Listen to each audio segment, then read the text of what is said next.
Welcome to Conspiracies Condensed, where history's most controversial secrets are uncovered, analyzed, and exposed.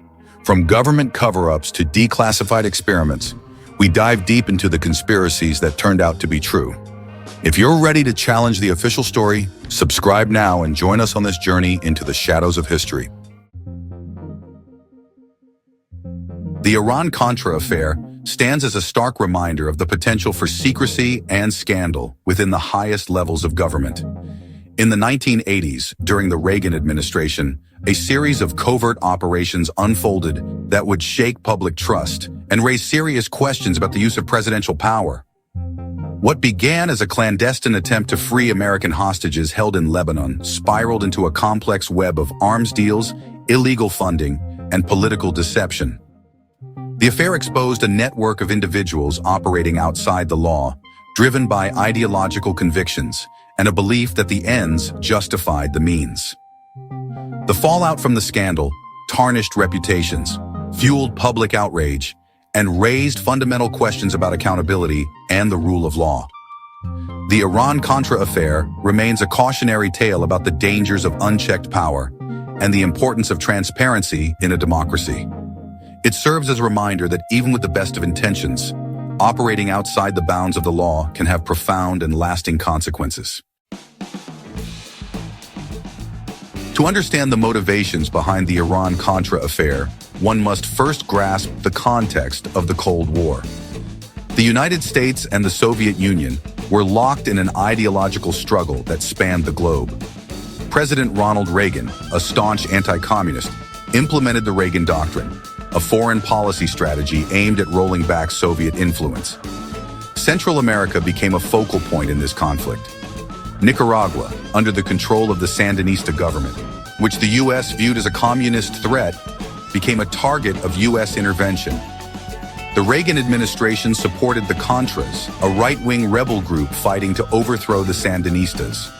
However, Congress, concerned about another Vietnam-like conflict, passed the Boland Amendment, which prohibited U.S. military aid to the Contras. This restriction presented a dilemma for the Reagan administration, which was determined to support the Contras by any means necessary. This determination, coupled with the desire to free American hostages held by Iranian-backed groups in Lebanon, created the perfect storm for the Iran-Contra Affair to unfold. In a controversial move, the Reagan administration secretly agreed to sell arms to Iran in exchange for the release of American hostages held by Hezbollah in Lebanon. This decision was highly controversial for several reasons. First, Iran was under an arms embargo at the time. Second, the U.S. considered Iran a state sponsor of terrorism. Third, the deal directly contradicted the administration's public stance of refusing to negotiate with terrorists. The arms sales were carried out covertly, with shipments routed through third countries to conceal U.S. involvement. The administration feared that public knowledge of the deal would generate significant backlash and undermine its credibility. However, the secret could not be kept forever. The revelation of the arms for hostages deal sent shockwaves through the American public and the international community. It exposed the hypocrisy of the Reagan administration's foreign policy and raised serious questions about its commitment to the rule of law. The scandal also highlighted the dangers of conducting foreign policy in secret, without the knowledge or consent of Congress or the American people.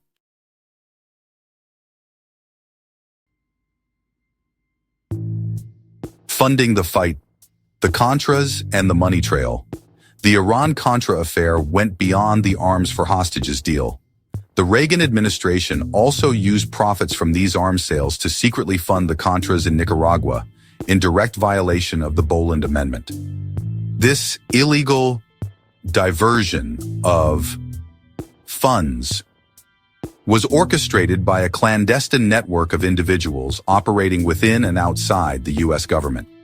Oliver North, a National Security Council staff member, emerged as a central figure in the operation.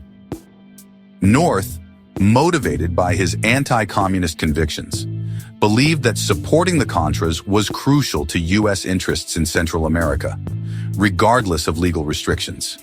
He worked tirelessly to keep the operation secret, using coded language, aliases, and a network of offshore bank accounts to move money and weapons. The scheme unraveled when a Lebanese magazine exposed the arms for hostages deal, prompting congressional investigations. The subsequent hearings revealed the extent of the operation and the involvement of high-ranking officials in the Reagan administration. Unraveling the truth. Investigations and consequences. The exposure of the Iran-Contra Affair triggered a wave of investigations and public outrage. Congress formed a joint committee to investigate the scandal, while a special prosecutor in December 1986, Lawrence Walsh, was appointed to conduct a criminal investigation where 14 persons were charged with criminal offenses. 11 persons were convicted, but 2 convictions were overturned on appeal. 2 persons were pardoned before trial, and 1 case was dismissed when the Bush administration declined to declassify information necessary for trial. On December 24, 1992, President Bush pardoned Casper W. Weinberger, Dwayne R. Claridge, Claire E. George, Elliot Abrams, Alan D. Fears, Jr., and Robert C. McFarlane. Thank you for joining us on this journey into the hidden depths of history. If you enjoyed uncovering this secret, there's so much more waiting to be explored. Make sure to subscribe to Conspiracies Condensed so you never miss another shocking revelation. And if you found this video thought-provoking, hit that like button. It really helps us keep bringing you the truth.